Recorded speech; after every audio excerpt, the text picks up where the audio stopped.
이거는 제 이야기인데요. 저도 처음에 논문 쓴답시고 연구라는 거를 시도한 적이 있었죠. 그때는 정말 개뿔도 모르고 그냥 한번 닥치는 대로 해보자라는 심정으로 했던 것 같아요. 그냥 뭐가 뭔지도 모르고. 근데 이제 조금씩 계속 자료를 보고 다른 논문도 보고 뭐 그러다가 이제 세월이 이제 조금씩 지나서 약간의 이제 경험이 생기게 된 거죠. 그리고 나서 느꼈습니다. 이제 어느 시점에 초창기를 말하는 거예요. 초창기 때, 야, 이게 분석이 되게 중요하구나라고 생각을 했었던 것 같아요. 그래서 분석에 꽂혔어요. 분석에 거의 꽂혀버린 거지. 그래서 분석과 관련된 기법들이 무엇이 있냐, 요거를 정말 열공을 했습니다. 저는 원래 이제 그 질적 연구를 공부를 했었고, 그래서 이제 양적 연구의 매력을 느껴서 다시 양적 연구로 갔다가 또 뭐 질적도 갔다가 뭐 양쪽도 갔다가 두 개를 막 병행하면서 어떤 기법에 대해서 완전히 꽂혀가지고 정말 한 10년 이상을, 한 10년 이상을 뭐 지금 생각해 보면 그때는 젊었고 신체적으로도 건강했기 때문에 거의 고시 공부하듯이 했었던 것 같아요. 한 10년 이상을. 그래서 상당히 많은 양의 책을 봤었고 실습도 해봤고 공부를 해서 논문에 적용도 시키고 하면서 점점 논문의 완성도가 높아질 수 있도록 이제 뭐 컨설팅도 하면서 이렇게 한 거죠. 그래서 제가 어느 정도 논문에 대해서 자신감이 올라왔습니다. 뭐 이 정도면 나도 뭐 어디 내놓고 뭐 강의도 좀 해보고 누가 이제 뭐 질문하면 답변도 좀 하고 할 수 있지 않을까? 뭐 이렇게 이제 생각을 했던 거죠. 자, 그런데 이제 뭐 공부라는 거는 사실 끝도 한도 없잖아요. 그러다 보니까 제가 제일 처음에 했던 게 카페. 그 카페 이름이 이제 논준모였죠. 네이버 카페. 그리고 나서 블로그를 하다가 이제 유튜브로 넘어왔는데 뭐 요 당시 이제 초창기 요 당시만 하더라도 저는 상당히 분석에 대해서 자신이 있었어요. 그런데 자신이 있었음에도 불구하고 유튜브 시절에는 그나마 조금 나았는데 카페 블로그 시절에서는 이때는 상당히 공격을 많이 받았었습니다. 스트레스가 이만저만 아니었어요. 사람이 좀 그렇잖아요. 나름대로 뭐 똥폼 잡아가면서 뭐 이런 거는 이렇습니다 하면서 쫙 깔았는데 저보다 더 많이 아시는 분이 그거는 그런 게 아니에요 라고 딱 지적을 했을 때 사람이 이제 잠이 안 오는 거예요. 잠이.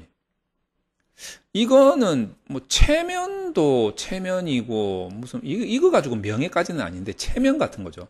야, 이 체면이 말이 아닌 거예요. 그래서 잠도 안 오고 뭐 그러다가 또 뭐 언성을 높이는 거지 이제 글로 텍스트로 막 약간 기분 나쁜 투가 들어가게끔 또 답변이 되고 저쪽에서는 이제 또 기분 나쁘고 나도 더 기분 나쁘고 더 기분 나쁘고 이러다가 이제 뭐 서로 욕하면서 끝낸 적도 있고 그랬는데 정말 이런 일이 카페 시절 블로그 시절에 이제 종종 있다 보니까 그때 당시에는 너무 그게 힘들었어요.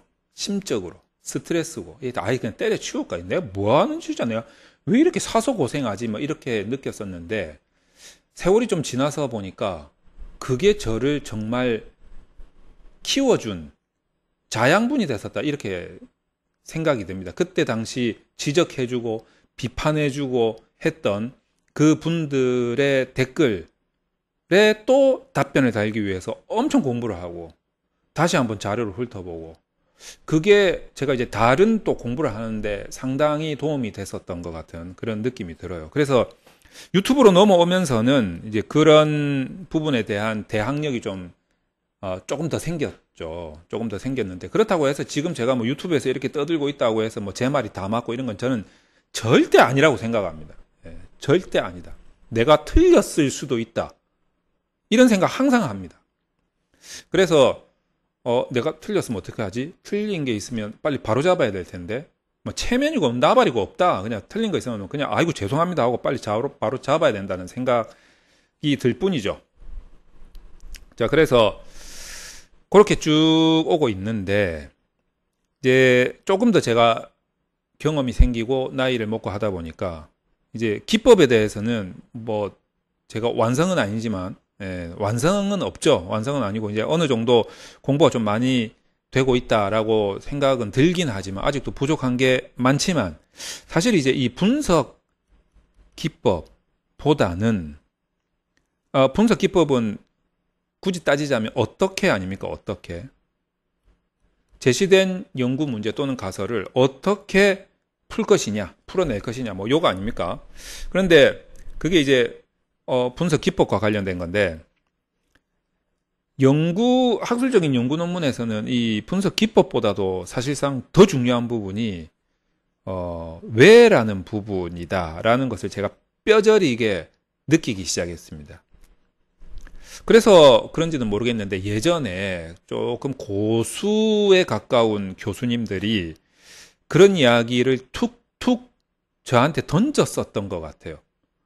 그런 기억이 소록소록 피어나는 것 같아요.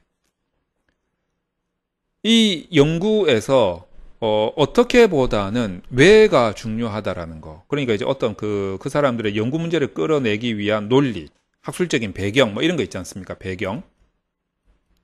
이게 중요하다라는 것을 그전에는 제가 별로 깨닫지 못했어요. 그래서 오로지 그냥 난이도 있고 화려한 분석으로 있어 보이는 기법으로 분석을 해내면 좋은 논문이 나오는 걸로 이렇게 생각을 하고 있었는데 물론 그게 틀린 말은 아니긴 한데 그거보다 더 중요한 게 있었다라는 것을 간과했다라는 거죠. 그런데 지금 이제 제가 옛날에 그 아주 실력이 좋으신 교수님들이 했던 말이 이제사 가슴에 와 닿습니다. 이 연구를 왜 하느냐? 그 학술적인 배경, 논리 구성이 정말 중요하다라는 거. 이해를 잘해야 된다라는 거. 그래서 이제 제가 이 부분에 또 꽂히기 시작한 거죠. 그래서 이 부분에 빠져가지고 이 부분을 엄청나게 신경을 쓰면서 컨설팅도 하고 강의도 하고 그러면서도 이 부분에 대해서 제대로 설명을 하는 것이 어려웠어요. 그러니까 분석 기법은 뭔가 설명하기가 참 편한데 뭔가 논리 이거는 그 주제, 연구 대상, 연구 목적, 의도에 따라 다 다르기 때문에 이걸 일률화 시켜서 설명하기가 너무 힘든 거예요. 자, 그래서 제가 이 부분을 제가 중간에 제가 그 녹화를 하다가 버튼을 잘못 눌러가지고 지금 약간 끊어지는 현상이 좀 생긴 것 같아요. 자, 그래서 뭐 어쨌든 이어서 말씀드리자면 그래서 이 부분을 이제사 조금 감이 왔기 때문에 이제 그 감을 바탕으로 제가 지금 멤버십 특강을 하고 있다라고 제가 여러 번 설명을 드렸지 않습니까? 소개를 드렸는데 그게 이제 요거죠. 지금 그 멤버십 특강 공지에 보면 그 특강 커리큘럼 요게 이제 논리 구성과 관련된 부분인데 사실 이게 강좌 총정리에 있습니다. 멤버십. 그래서 이 부분을 한번 들어가 보면 강좌 총정리를 들어가 보면 이제 이렇게 나온단 말이에요. 거기에 어떻게 보면 이제 세 개가 있는데 첫 번째 게 논리죠. 논리. 연구를 왜 하느냐 이 부분에 대한 거. 그리고 이제 페이퍼 작업과 관련된 부분이고 요 두 개가 분석 기법이죠. 뭐 양적, 질적. 자, 그래서 요번에 이제 제가 어느 정도 일률적으로 논리 구성에 대한 부분을 정리해서 논문 도사 만들기 프로젝트라고 특강을 지금 하고 있는 중인데 그 내용이 논문 작성 기본 강좌에 들어가면 제일 마지막에 있습니다. 논리 구조 논문 도사 만들기. 자, 그래서 이제 요런 부분들을 여러분이 물론 이제 다 중요합니다만 이런 부분들을 여러분들이 공부를 하셔가지고 연구를 하실 때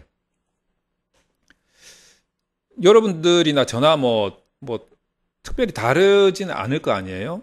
인간이 하는 뭐 일련의 과정은 다 비슷한 경험을 축적해서 쌓아가는 거니까 여러분들도 아마 처음에 공부를 하시다가 막 우왕좌왕하다가 나중에 이제 분석이 좀 있어 보이거든. 그러면 이제 분석 기법에 대해서 관심을 가지고 막 공부를 하게 됩니다. 그러다 보면 논문이 실제로 좀 쓰여요. 괜찮은 것 같아. 그런데 어느 순간에 보면 내가 이거를 왜 이렇게 하고 있지? 내가 이걸 왜 하는 거지? 라고 자꾸 물음표가 생길 거예요. 왜 하지? 보다 명확한, 이제 분석에는 좀 자신이 있으니까 보다 명확한 연구 문제 제기의 배경에 대해서 생각을 하게 되는 거죠. 그러다 보면 이제 논리 구성에 빠지게 됩니다. 그래서 그 부분에 대해서 저도 사실 뭐 누가 딱히 정리해서 가르쳐 주고 저도 그것을 집중적으로 짧은 시간 내에 배우고 이러지를 못하고 그냥 계속 생각만 하고 시도하고 실패하고 시도하고 실패하고 이러면서 이제 시행착오를 너무 많이 겪다 보니까 시간적으로 많은 시간을 할애할 수밖에 없는 거예요. 근데 이제 그렇게 많은 시간을 통해서 시행착오를 겪어서 나름대로 노하우를 정리한 사람이 있다면 여러분들이 그것을 바로 다이렉트로 입수해서 여러분의 지식으로 만든다면 엄청난 시간적인 절약이 되지 않겠나라는 겁니다. 분석 기법도 마찬가지고. 그래서 분석 기법도 여러분들이 어떻게 접근을 해야 되냐면 이게 양적 연구든 질적 연구든 이것들이 전부 다 어떤 교재 같은 것들이 있긴 있어요. 교재 같은 것들이 있긴 있는데 제가 봤을 때는 크게 두 가지인 것 같아요. 어떤 학문적으로 접근하는 게 있고 응용적으로 어디에 응용한다? 논문 쓰는 거에 응용해서 작성된 그런 교재 또는 강의가 있단 말이에요. 근데 시간이 많으면 학문적으로 설명하는 교재나 강의를 보는 게 좋겠죠. 그런데 시간이 너무 많이 걸리고 내용상 좀 어렵다. 이해하기가. 저도 아직까지 학문적으로 적혀진 교재나 강의는 조금 이해를 하는 편인데도 중간중간에 좀 어려워하는 부분들이 좀 있습니다. 아무래도 그 분야에 대한 또 전공자는 제가 아니기 때문에. 근데 이제 응용으로 해서 논문에 꼭 필요한 부분, 우리가 필요한 해석, 필요한 설명만 집중적으로 마련이 되어 있는 교재나 강의 같은 경우에는 이게 좀 공부하기 편하거든요. 그래서 실질적으로 이제 우리가 뭐 분석 기법 같은 경우에는 응용적인 교재나 강의들이 많이 나와 있어요. 근데 논리를 구성하고 이런 것들을 좀 체계적으로 설명한 교재나 강의가 거의 부족하단 말이죠. 뭐 없다라고는 모르겠어요. 저기 어디 뭐 외국에 어디 찾아보면 있을 수도 있으니까 없다라고는 제가 단언은 못 하겠는데 거의 부족하다. 그래서 제가 나름대로 정리를 해서 지금 강의로 올리고 있으니까 여러분들이 멤버십 가입하셔가지고 보시면은 좋지 않을까. 논문을 이해하는데 논문을 쓰고 논문을 또 설명하고 뭐 이런데 정말 도움이 되지 않을까. 물론 분석 방법도 마찬가지입니다. 그런 강의가 준비가 되어 있으니까 여러분들이 한번 그 부분으로 공부를 하셔가지고 자기 손으로 논문을 쓸 수 있는 그런 역량을 키워보시면 좋겠다 이 말씀 드립니다.